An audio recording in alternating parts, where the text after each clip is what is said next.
we are fixing to make some stuffed bell peppers. We put some crawfish in them. And we're gonna do a keto version with some cauliflower rice. And a not so keto version with some actual cooked rice. And we'll see y'all in a minute. We've got us 6 of these regular old bell peppers. And all you got to do to clean the bell pepper, chop off the top and get the guts out. And the pepper is ready to stuff. All right, y'all, so we're starting this up here. And I have made some bacon for breakfast this morning. So this is just a little bit of bacon grease that was left in the bottom. I had drained most of it and made a very appreciative little Labrador Retriever puppy in here.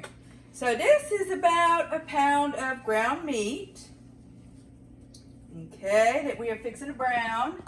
And in with the ground meat, we are putting a whole onion, and we are putting a whole head of garlic. And since we have run out of the jarred garlic, I had to chop up fresh, and for some reason I don't use near as much when I have to chop up the fresh as I do when I could just scoop out a bunch. Okay, now I was playing with the meat, so I gotta wash my hands. Okay, so we're just browning up the ground meat. Let me turn this down a little.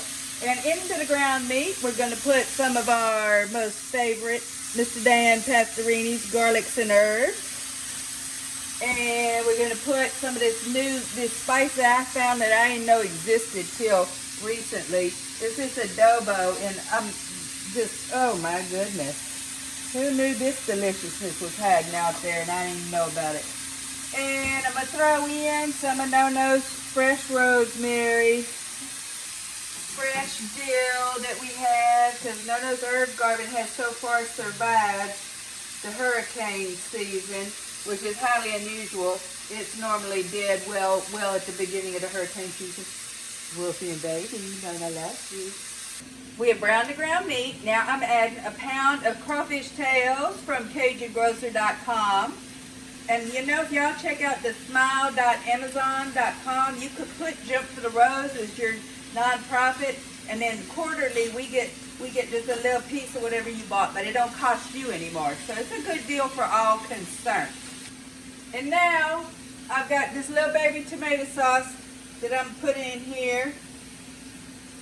We is rolling. Okay, so I put a little bit of water in this. Just a little to smooch around the bottom and get the rest of that off. And now I'm going to put in here some of that yummy goat cheese. You can check out the goat cheese recipe. This is the one where we put the dill and the rosemary and other yummy deliciousness in it.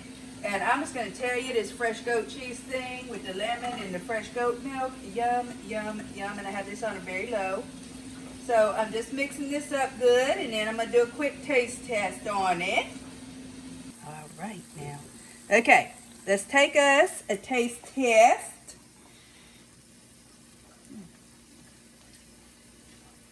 This needs a little work. I'm not happy.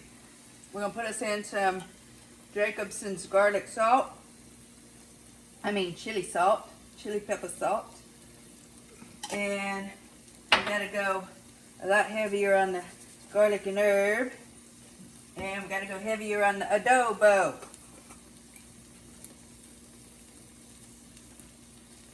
Ooh, you know what? You know what I don't have out here? Oh! I don't have my gumbo daddies. That's the problem. Hang on. Can't believe I left off the gumbo daddies. Ay, ay, ay. Crawfish, Yeah, gumbo daddies. crawfish and no gumbo. It's crime against humanity. Y'all don't tell Gumbo Daddy I did that. Ay, ay, ay.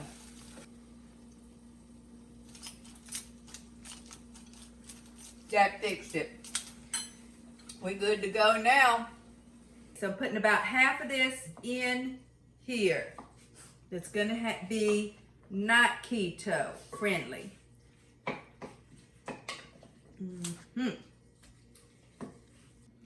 We have stuffed it up as stuffed as it'll go. And we have a little bit left over. We will not be wasting that. That something will happen to that. Hi, I think I'm gonna put a little bit of You're gonna have to. the rice in here. The cauliflower. The cauliflower rice in here, just to kind of loosen it up some, and then I'll think of something else to do with that. There's got to be something else I could do with yummy cauliflower rice. Okay, here we go. All right, now you know everything is better with bacon. So I am putting a slice of bacon on the top of each one of these yummy and delicious peppers. Any water in it? I'm not putting any water in it because it has got the bacon on top. And so the peppers are going to kind of like fry up in the bacon grease. It is going in the oven at 375. And I'm going to check it in 20. But I will not be surprised if it takes longer than 20.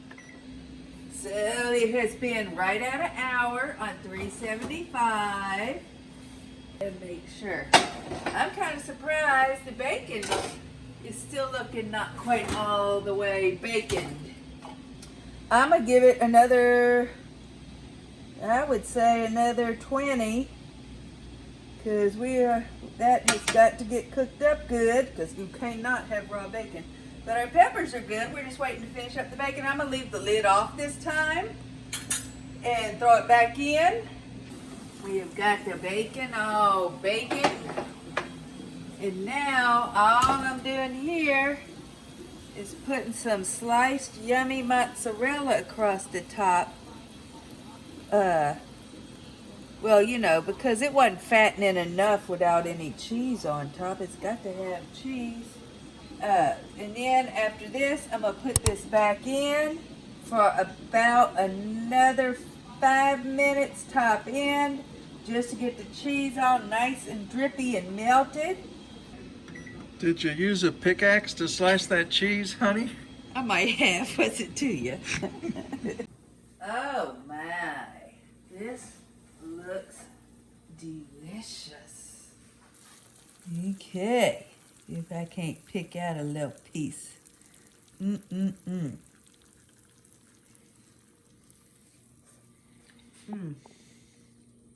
That came out good. Good. Cook, skydive, have fun, give back.